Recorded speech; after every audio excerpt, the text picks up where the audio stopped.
negativista desafiante.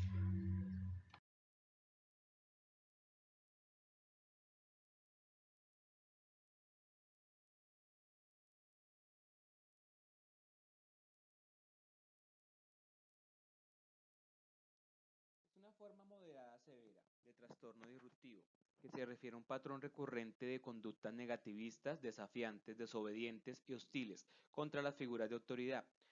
Responden desproporcionadamente con rabietas, pataletas, irritabilidad y llanto para rechazar el cumplimiento de las normas en edades preescolares, cambiando con el tiempo a una forma de discutir de forma beligerante, intransigente y grosera las normas de los adultos. Posteriormente empiezan a presentarse el hábito de enfrentarse y retar con agresión a la autoridad. A partir de conductas hostiles, con el grupo de pares no se detienen a pesar de las protestas de los demás. Hay una reacción explosiva y descontrolada.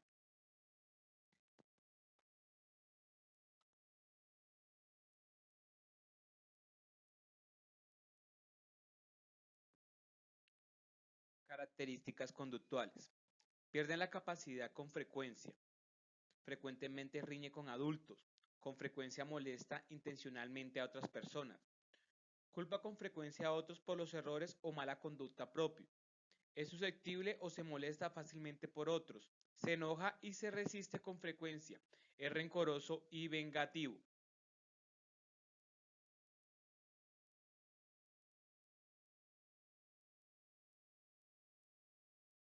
Prevalencia.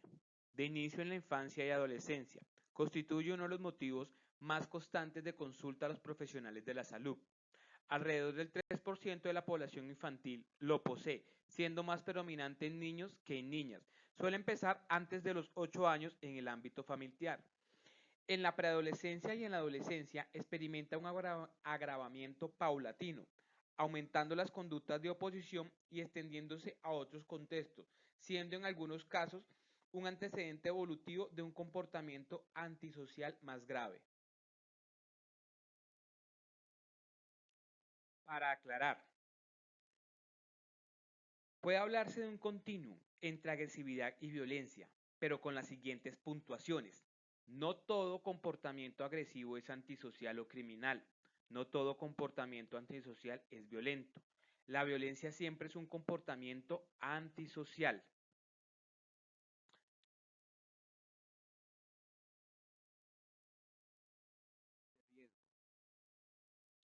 Desde la perspectiva de riesgo psicosocial, se requiere analizar las características tanto del entorno social inmediato y distante como las características personales. Estudio de diversas variables, entre ellas la influencia de los pares, las características de la familia, la comunidad y la cultura.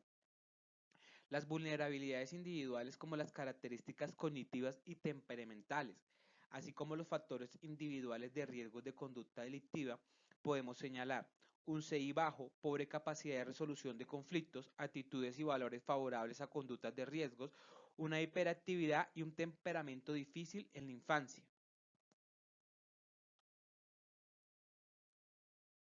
Los factores de riesgo no dan de manifiesto que se pueda presentar el trastorno, depende en gran medida de la resiliencia.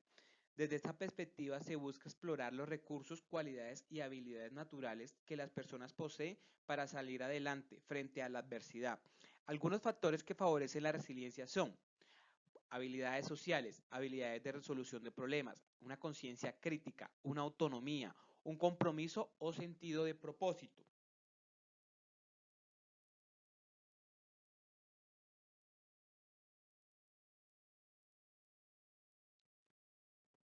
Se establecen las relaciones de las variables de personalidad como riesgos para avanzar en la escala de desadaptación social, generando factores de criminalidad. Se han propuesto la teoría de la personalidad de Heisen de acuerdo a las tres dimensiones básicas, extraversión, nerviosismo y psicoticismo, siendo el psicoticismo la que más se relaciona con la delincuencia, conformando la psicopatía primaria, mientras el neuroticismo y el nerviosismo conforman la psicopatía secundaria. Para Gray, la dimensión de impulsibilidad y ansiedad se relacionarían con una sensibilidad alta a las señales de comprensión, dimensión de impulsibilidad, y con una sensibilidad relativamente débil a la señal de castigo, ansiedad. Con eso se establece una relación entre alta impulsividad y baja ansiedad. Luego, Sobral, Romero y Gómez proponen la integración de las diversas dimensiones y rasgos de personalidad, proponiendo el constructo de personalidad desinhibida, caracterizado por rasgos como extraversión, a partir de la búsqueda de sensaciones, y el neuroticismo y ansiedad, asociado a procesos de activación como una reactivación de estímulos asociados al castigo. Otra de las teorías de gran importancia es el modelo evolutivo de Milon, dividido en 5 perfiles de personalidad a partir de 2 grupos. El grupo ITD, con un estilo de personalidad transgresor disruptivo, caracterizado por tácticas para afrontar la vida desde la indiferencia social, posible trastorno de personalidad antisocial a través de 2 modalidades de expresión. Uno histriónico dramatizado, dirigido a la manipulación y seducción en búsqueda de satisfacción de sus propios intereses y deseos, y el otro pasivo narcisista, concentrado en la consecución de sus propios objetivos, que obtiene menos visualización en los grupos. Tenemos el grupo oposicionista autodestructivo, caracterizado por un patrón errático de desorden emocional, con ira explosiva, tosudez, culpa, vergüenza, con gran inestabilidad emocional, con conductas impredecibles y de una jerarquía de mayor peligro en los delitos. El grupo inhibido evitativo, caracterizado por la pasividad y alejamiento de la realidad, recluidos en su vida y evitan involucrarse en actividades agradables, posturas indiferente, evitativa o depresiva ansiosa. El grupo dependiente ansioso, caracterizado por estilo inseguro y puede experimentar sus conductas delictivas de manera muy ansiosa y con bastante preocupación, baja autoestima, sentimientos de incapacidad. Y el grupo subclínico, caracterizado por un ajuste normal a las normas sociales, actúan en ocasiones y circunstancias de supervivencia en el contexto social en el que se desarrollen.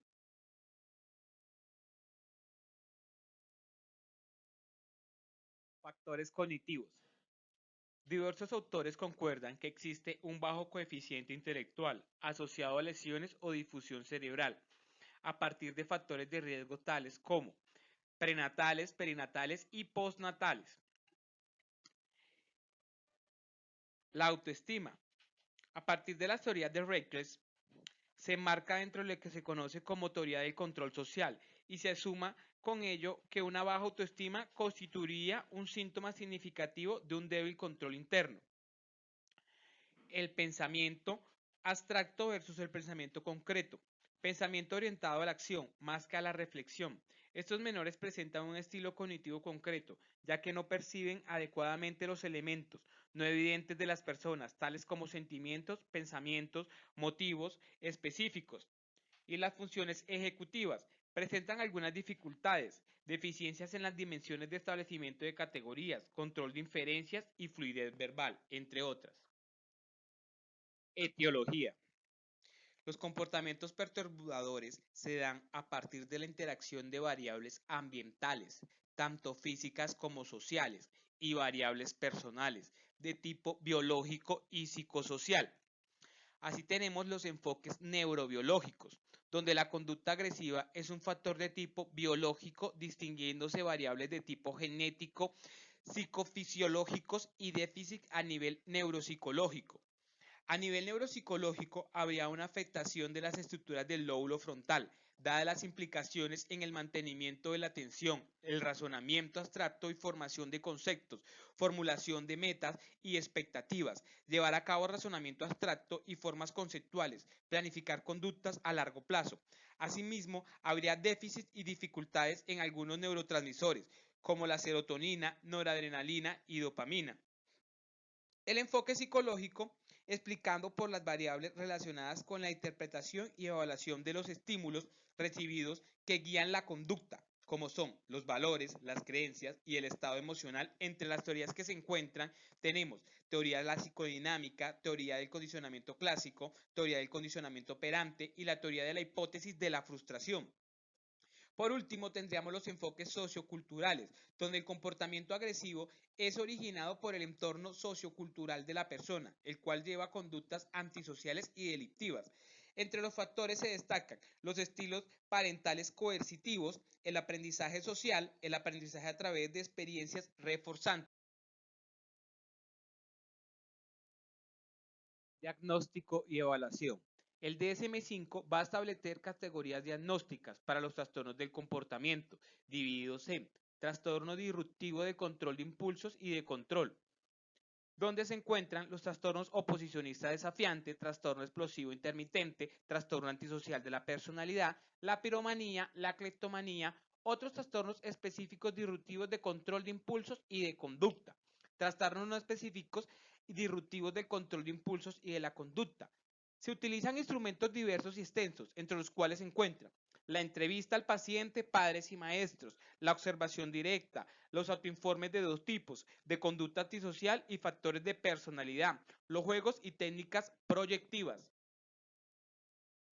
La intervención y tratamiento de dicho trastorno parte a partir de procesos psicoeducativos a través de escuelas de padres, una terapia multisistémica que involucra tratamientos biológicos, psicosociales y psicoeducativos con una ambientación ecológica.